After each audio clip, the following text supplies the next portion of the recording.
예, 안녕하세요. 설턱지과 강진환 원장입니다.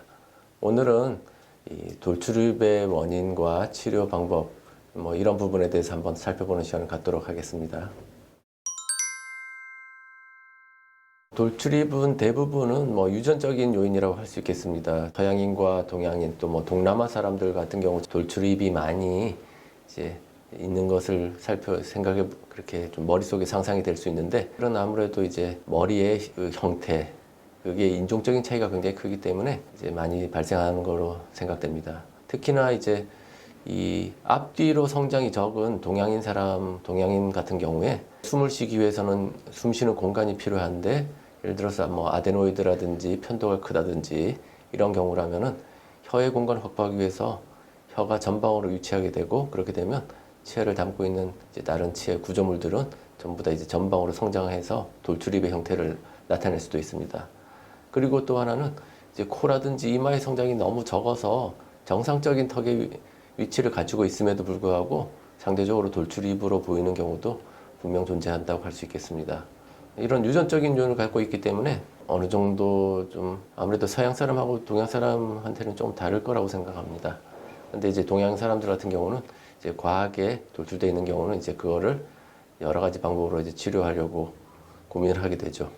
그리고 후천적으로 생길 수 있는 부분은 아까 얘기했지만 습관이라든지 이런 부분을 통해서 이제 발생할 수도 있는데, 특히나 이제 혀를 계속 미는 습관이 있다든지 그러면은 위턱 자체의 성장에 크게 변화가 아니더라도 잇몸 자체가 이제 혀에 의해서 밀려서 성장함으로써 돌출입을 양태를 나타내는 경우도 있습니다.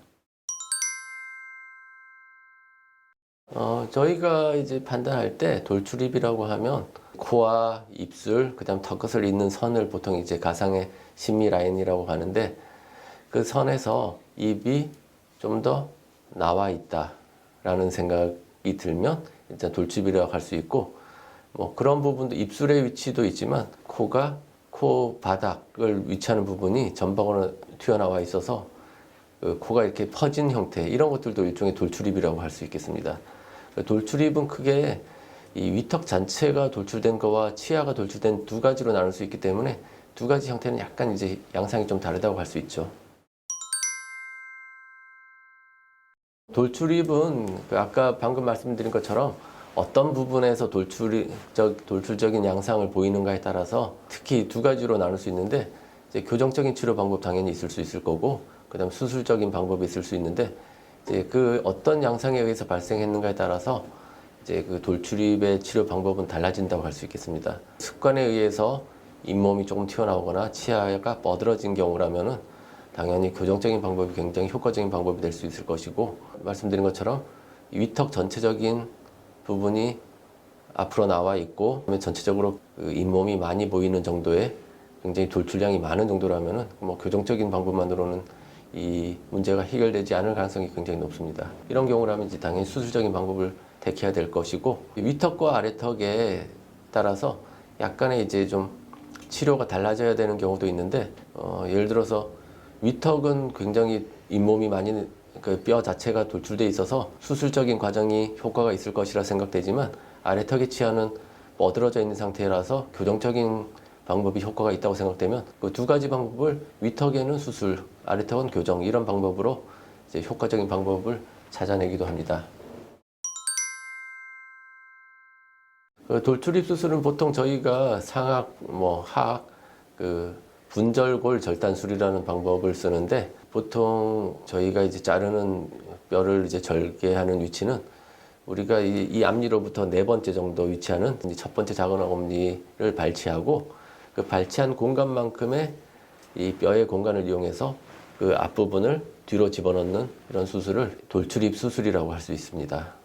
이 수술은 그렇게 어려운 수술은 아니지만 몇 가지 주의할 상황들이 있는데, 특히나 이제 그 치아를 발치를 하고 뼈를 자르는 데 있어서 굉장히 좁은 공간이기 때문에 이 주변의 치아들이 다치지 않도록 이렇게 조심해야 되는 부분도 있고, 뼈를 많이 잘라내면 수술하기는 편하지만 이 치아와 치아 사이의 공간이 넓어질수록 치유에는 좀 더 도움이 되지 않기 때문에 그 공간을 아주 긴밀하게 만드는 그런 좀 시간이 걸리는 과정들, 노력이 필요한 수술이라고 할 수 있겠습니다. 돌출입 수술은 기본적으로 이를 빼고 그 공간을 통해서 치아를 앞쪽 부분, 돌출된 뼈 부분을 이동시키는 것이기 때문에 기본적으로 이제 후방으로 이동할 수 있는 양을 굉장히 쉽게 확보할 수 있는 장점이 있습니다.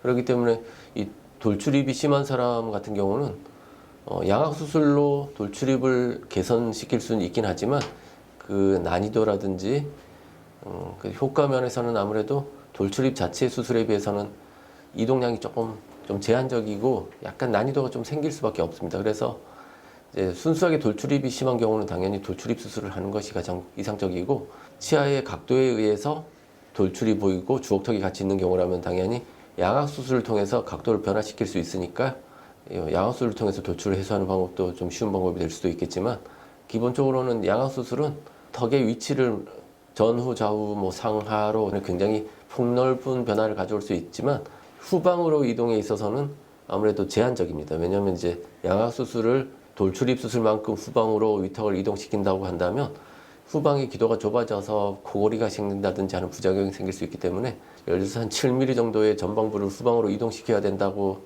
이제 계획이 세워진다면, 그런 경우라면은 양악 수술을 통해서 하는 것보다는 돌출입 수술을 통해서 하는 것이 코골이라든지 그런 부작용 발생에 있어서는 훨씬 좀 적은 수술이라고 생각됩니다. 제가 이렇게 두서없이 말씀드렸는데 생각을 하시다가 뭐 궁금하신 점이 있거나 뭐 의문이 있으시면 이제 저희 댓글에다가 질문 달아주시면 제가 성심성의껏 답변 드리겠습니다. 워낙 이제 넓은 얘기를 잠깐 하다 보니까 상당히 궁금하신 점들이 많을 거예요. 질문해 주시면 잘 답변 드리겠습니다. 감사합니다. 좋아요, 구독, 알림 설정까지 감사합니다.